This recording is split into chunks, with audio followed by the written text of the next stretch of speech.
قربانی کے قبول ہونے کی دوسری شرط یہ ہے سب کی نیت ٹھیک ہو۔ سب کی نیت کیا کرنی ہے قربانی میں؟ قربانی میں نیت یہ کرنی ہے اللہ کے راضی کرنے کی، مجھ سے میرا اللہ راضی ہو جائے۔ اللہ کا حکم ہے قربانی کرنے کا، میں اللہ کے حکم کو پورا کر رہا ہوں تاکہ میرا مولا، تاکہ میرا مالک، تاکہ میرا آقا مجھ سے راضی ہو جائے، خوش ہو جائے۔ اس نیت سے قربانی کرنی ہے۔ لہذا اگر یہ شرط نہیں پائے گی، 7 شرکاء میں سے ایک آدمی کی نیت میں بھی گڑبڑ ہے، ایک کی نیت میں بھی گڑبڑ ہے، تو سب کی قربانی نہیں ہوگی۔ 7 میں سے اگر ایک کا ارادہ ہے کہ مجھے گوشت ملے گا، میں تکے بناؤں گا، میں کباب بناؤں گا، میں موجے اڑاؤں گا، اس کی نیت اللہ کو راضی کرنے کی نہیں ہے، اس کی نیت اللہ کے حکم کو پورا کرنے کی نہیں ہے، اس کی نیت قربانی کے گوشت کھانے کی ہے، تو سمجھ جاؤ ایک کی نیت فاسد ہے، ایک کی نیت خراب ہے۔ ایک کی نیت خراب ہونے کی وجہ سے 7 کی قربانی رد ہو جائے گی۔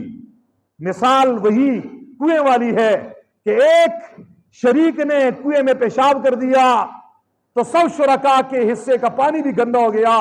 اسی طریقے سے قربانی کے شرکاء میں سے ایک آدمی کی نیت اگر خراب ہے، وہ اللہ کو راضی کرنے کی نہیں ہے، وہ گوشت کھانے کی ہے، وہ کسی دنیاوی نام و نمود کی ہے، وہ دنیا والوں سے واہ واہ داد لینے کی ہے، ایک کی نیت کے فساد سے سب کی قربانیاں خراب ہو جائیں گی۔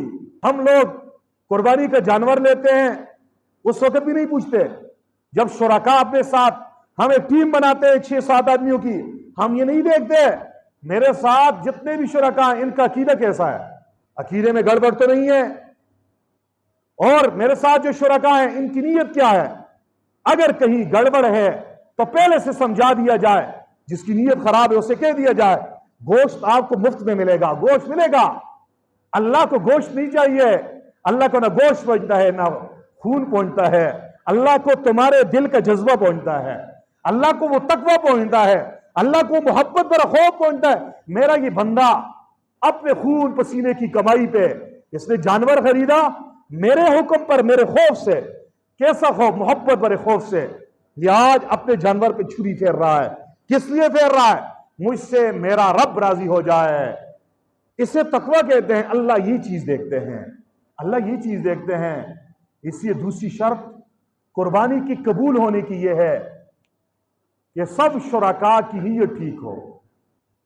تیسری شرط یہ ہے اخلاص ہو۔ کیا ہو؟ اخلاص ہو، اخلاص کے ساتھ یہ قربانی کرے، کوئی اور غرض اس کی نہ ہو۔ تو قربانی کے اللہ کے دربار میں قبول ہونے کی 3 شرائط ہیں۔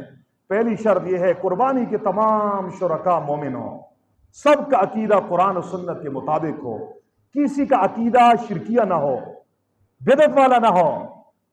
دوسری شرط یہ ہے کہ سب کی نیت ٹھیک ہو۔ تیسری شرط یہ ہے کہ سب اخلاص والے ہوں، ریا والے، نمود و نمائش والے یہ نہ ہو کہ دنیا کو دکھلاوے کے لیے کر رہے ہیں۔ آج یہ چیز زیادہ ہے، یہ چیز زیادہ ہے۔ قربانی لوگ کرتے ہیں نا، پیسے بھی لگا رہے ہیں، مال و دولت بھی ضائع کر رہے ہیں، لیکن اخلاص نہیں ہے، نمود و نمائش ہے، دنیا کو دکھلاوے کے لیے کر رہے ہیں۔ اور نیکی کر رہے ہو کس کے لیے کر رہے ہو؟ اللہ کے لیے کر رہے ہو، تو پھر اس نیکی میں اخلاص شامل ہونا چاہیے، ریا نہ ہو۔ اس لیے فقہا نے کہا ہے جس آدمی پہ قربانی واجب ہے اس بیچارے کی تو مجبوری ہے، وہ اعلانیہ کرے گا، سب کے سامنے کرے گا۔ جس کی قربانی نفلی ہے، واجب نہیں ہے، اس کے لیے بہتر ہے وہ چھپ کے قربانی کرے تاکہ ریا کا خطرہ نہ ہو۔ ایسے ہی فرض نماز کے لیے ہماری شریعت کا حکم یہ مسجد میں آؤ، اعلانیہ پڑھو، فرض زکوٰۃ کھلے عام سب کے سامنے دو تاکہ باقی بھی لوگ زکوٰۃ دیں، فرض نماز مسجد میں پڑھو۔ فرض عبادتوں میں آپ اعلانیہ ان عبادتوں کو بجا لاؤ۔ شریعت کا فلسفہ یہ ہے نفلی عبادتوں میں جتنا آپ خفیہ ان کو ادا کر سکتے ہو، اس میں پوشیدگی اختیار کر سکتے ہو، چھپ چھپ کے نفلی عبادتیں کرو۔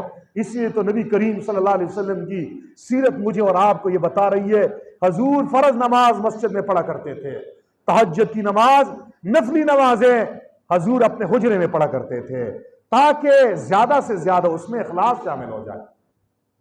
تو قربانی ایک عمل ہے، ہر عمل کے قبول ہونے کے لیے دو طرح کی شرائط ہیں۔ پہلی شرائط کو شرائط قبول کہتے ہیں، دوسری کو شرائط صحت کہتے ہیں۔ شرائط قبول 3 ہیں: عقیدہ ٹھیک ہو، نمبر 2 نیت ٹھیک ہو، نمبر 3 اخلاص ہو۔ نمبر 3 کیا ہو؟ اخلاص ہو۔